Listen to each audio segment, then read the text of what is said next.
Okay, we're here with assistant coach Don Monhaut. Coach, first of all, an incredible career at Penn High School from 1977 to 2006. And one of the things when we sat down and to design this book was talk about how this thing became a life of its own. And it goes back to Chris and Dr. Spiker kind of establishing this thing they called the Penn Way.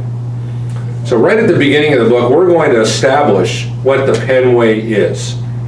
So from your mindset, coming in 1977, being a part of it and seeing this thing grow and become the monolith that it is, what does the Penn Way mean to you? Oh gosh, I mean, you're right with Dr. Spiker and Chris Giesman. They laid the foundation, there's no doubt about that. And I think the Penn Way is being the best you can be in everything. That's sports, whatever it may be at the school. And always trying to do your best and always give it your best effort, 100% and nothing less. And if you gave your best effort, then you let the chips fall where they may. And that's what was established. You always work hard, you play hard, you do the fundamentals, you have a good time, you hustle, and you take it from there. And that's the Penn Way. And I think the Penn Way is also family. It was a way to bring the whole community together. And players are very close. It's just like a tight-knit family. They support each other. They work hard together. They play together. They look at everything the same way. They eat together. They remain friends for life. I mean, it's truly a family atmosphere with the coaches, the players, the administration, the teachers, the parents, the community. It just all comes together, and that's the Penn Way, just a whole cohesive unit. You had a chance, because really from the beginning of Chris's career, to see him evolve as a coach. And the one thing that he did that I still admire to this day was that he gave his assistant coaches a tremendous amount of authority, and we're basically head coaches in their own right to make the decisions based upon their personnel grouping. So let's just talk about Chris's maturation as a coach, leader, executive, CEO, if you will, of the football program, and his ability to have confidence in you guys as assistant coaches. Chris does a good job. He's a brilliant coach. There isn't anything about the game he does not understand. I mean, he knows everything. Offense, defense, special teams, you name it. But he did allow the assistants to coach their own positions and work with their own positions, and gave them authority to do that. And boy, that was much appreciated. And that really helped to be a cohesive unit, because the assistant coaches, we would get together like defensive coaches all the time and go over everything together, and really became close to doing that. Offensive coaches the same, and defensive staffs get together and plan practice the same, and everyone had input. And Chris was great at that. He was just super at that, of getting organized in every little detail and giving people authority to work out every little detail. I know that one of the special moments for any coach is having the opportunity to coach his son. And obviously you had a chance to experience that. We had a chance to talk to your son. And I just want to talk about what growing your son up in the shadows of the program, run around like, you know, from knee high to a grasshopper to finally putting on that uniform, and it's just a great experience. It was great. I couldn't ask for anything more. It was just, I enjoyed every minute of that. Very special. And I know Chris would tell you the same thing with his sons, and Wes, you know, with his son, and other coaches were there. I remember Wally Yeoming talking about that when his sons went through, and yeah, it was special. I'd like to relive those days someday, but yeah, enjoyed every minute of it and loved it. When you look back on your career as a whole, and you look back on all the impact of the lives, and Wes talked about it a lot, was that you guys used to get together and, well, you know, this may be the best guy at this position ever, or he may be the best, and then someone else will bring up another one in the ongoing dialogue about who was the best. It really became that you really couldn't pick out this was the greatest Penn player, or this was the greatest Penn player at this position, because it became such a team-oriented mission for this grouping. Can you talk about the lack of emphasis on the individual, and the single one goal is on what's best for the team? But it started with our 1983 championship team. we got together, and Chris got together after the season, and we looked at things and we said, could we ever win the state championship without this player, that player? A starter, a backup, a scout team player? If we wouldn't have had a great scout team, we may have never won the state championship. So we said, really, there is no most valuable player. This would not have been the same team if just one of the players was missing. And that could have been someone who very seldom played in a varsity game. So we said, the team is the most valuable player. We don't need to elect the most valuable player, it's everyone. We don't need captains. All the seniors are captains. They're in charge of the team. And they need to take responsibility for that as seniors going through the program. And that's kind of where it all started. So we said, there are no more individuals, it's a team. No more individual awards, trophies, or whatever you want to call it. Because it's not the same team, just one of the players was missing, because everyone contributes. Everyone contributed to that state championship, everyone contributes every year. And that's where it started. And then eventually we got away from helmet decals. And the only helmet awards we gave were Scout Team Players of the Week that gave the varsity a good look. And we would vote on that and give out several Scout Team Players awards for their helmets. If a Scout Team player got 3 awards during the year, they automatically lettered, whether they had enough quarters or not, just to put an emphasis on preparation, what it meant for everyone. And it was great. The players thought together, hey, we're a family, we're a team. That's exactly right. There are no individuals. We need everyone. I talked to a lot of players over the course of the last year, and guys talk about getting their Wild Bunch t-shirt or their Wild Bunch sticker or their Gold Rush sticker or helmet, whatever the case may be, and that evolved over the years. But I had several boys tell me that they physically, when they got that, they went home and cried because they had achieved that situation. So let's talk about the evolution of the Wild Bunch and the Gold Rush and how that became such a interesting dynamic, even though they're 2 separate entities, and those two teams would kind of fight amongst each other a little bit, not necessarily fight, but there was certainly a different mindset between the two. Yeah, it was I guess a friendly rivalry during 2 days, but once the season started, everyone pulled together. And it was a pride thing to get one of those stickers. That meant you'd put in the work ethic, you put in everything you needed, you worked year-round, you developed yourself as a player, high character, worked hard, and so it was a very special thing. And kids could get those, kids could still earn them during the year. We handed them out before the first game. But we also knew that the offense wasn't going anywhere without the defense. The defense wasn't going anywhere without the offense. And neither one was going anywhere without special teams. And we talked about that with the kids, and they knew there were going to be times where the offense is going to have to come through and win a game, the defense is going to have to come through and win a game, special teams are going to have to come through and win a game. All aspects are important. In 2 days, I got a little bit of a rivalry, but it was never taken to that point. Everyone pulled together as a team, and we all needed each other, and it always worked out that way.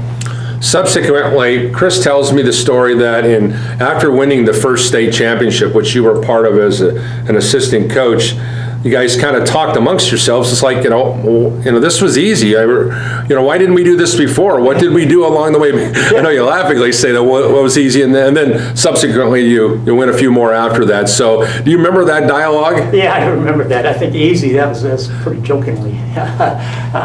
Nothing easy about it. But I remember that afterwards. We said, yeah, this is easy, let's do it again. So yeah. And we were fortunate to be able to do it again, and because we have great players and great kids and great support, and you have to have that, and we had that. And all the coaches worked together. It was fun. Offensive, defensive coaches all worked together. We talk about players, whether it should be offense or defense. Sometimes they switch. Sometimes a few went both ways, and we always got along doing that. Never any arguments. We thought what was best for the team, what's going to make us the best team, and where should a student or kid play. And if a kid really wanted a chance at a position, he got a chance at that position. We were going to tell him what to do, and things always had a way of working out. And again, it comes back to family, supporting each other, and doing what's best for the family, for the team. One thing that was really amazing, I thought, was in the mid-'90s with the 3 state championships. three separate quarterbacks with three very different types of skill sets. Sure. They were able to win 3 in a row, which is kind of unprecedented in big school football in Indiana. So I want you to kind of just talk about those 3 special teams that won 3 straight championships. Well, I mean, they're each special in their own right.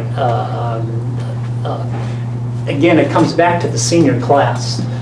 Our senior class was always expected to provide the leadership and lay the foundation.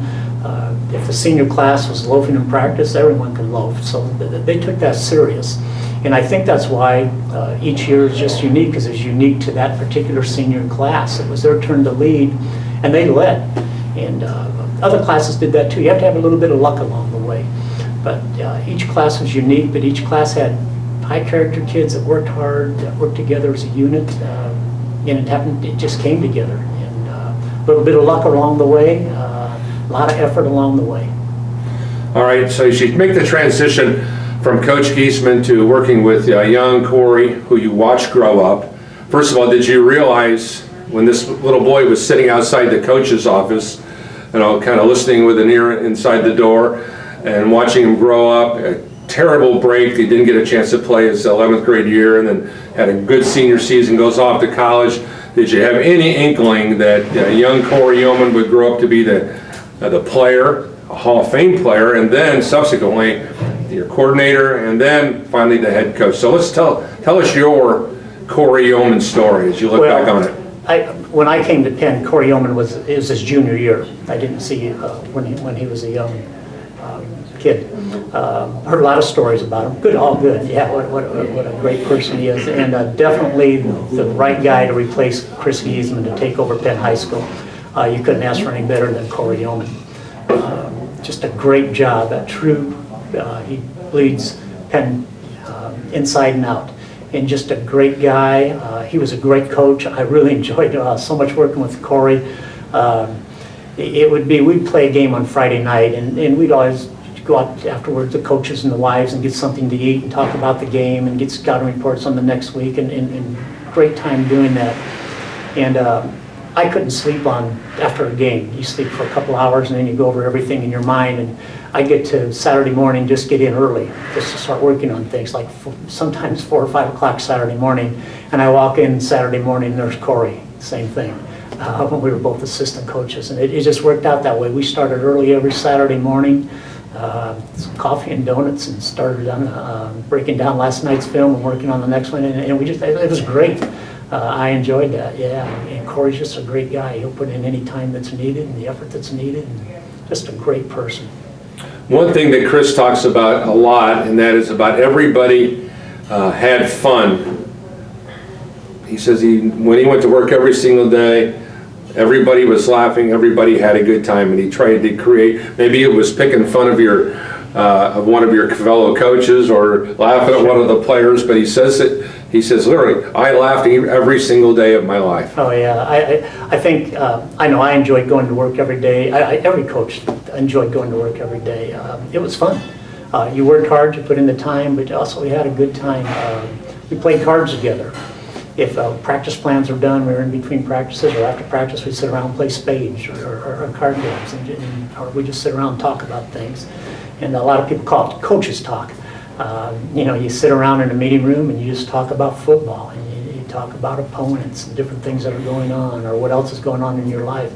And it didn't matter if you were the offense or defensive coach, or freshman coaches, or varsity, or JV. Everyone was on the same level. But yeah, it was a lot of fun. A lot of enjoyable time. Do you have a funny Penn moment or two that you could share with us? Gosh, I mean, there are probably a lot of funny ones. There was some throwing up before ball games from nerves. Yeah, that went on quite a bit. I can remember playing at Fort Wayne, and it was real muddy out, and Chris running down the sidelines and slipped in the mud and just went sliding down the field. On his rear end. Yeah, everyone got a pretty good laugh. After the game was over, everyone got a pretty good laugh out of that. But yeah, there were just a lot of good times. Special moment for you as a father, as a coach, to be able to reflect back on West shared the moment with him, that with his daughter and his son, winning the state championship, and obviously Brad had a tremendous career at Penn High School. Was there a moment for you that was really special? Yeah, I mean, they're all special, but with my son, that had to be the most special. Thank goodness he takes after his mother, you know, so he had all those qualities. But just winning the state championship with him was very, very special. And my daughter was there, and we got to go out in the field, take a picture together with our family, with my wife and my son and daughter, and that was very special, yeah, without a doubt.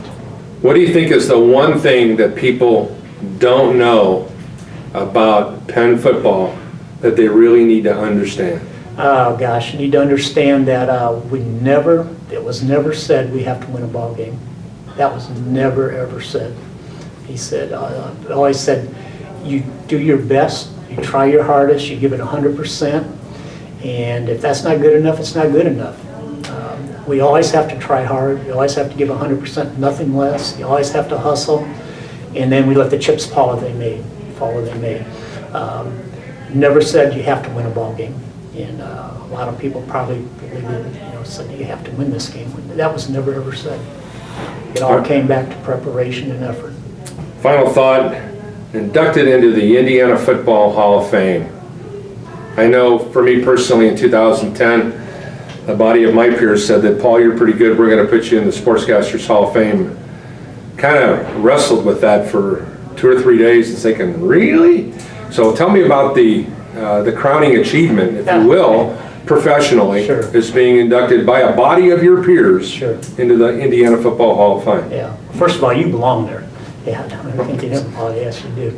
But what an honor to be associated with the people that were in that Hall of Fame, and gosh, I was flattered. I said, wow, all the names of all the coaches, all the players, all the media that are in there, just great names, great people. That was quite an honor. Yes, it was. Okay, buddy. Perfect. Righty.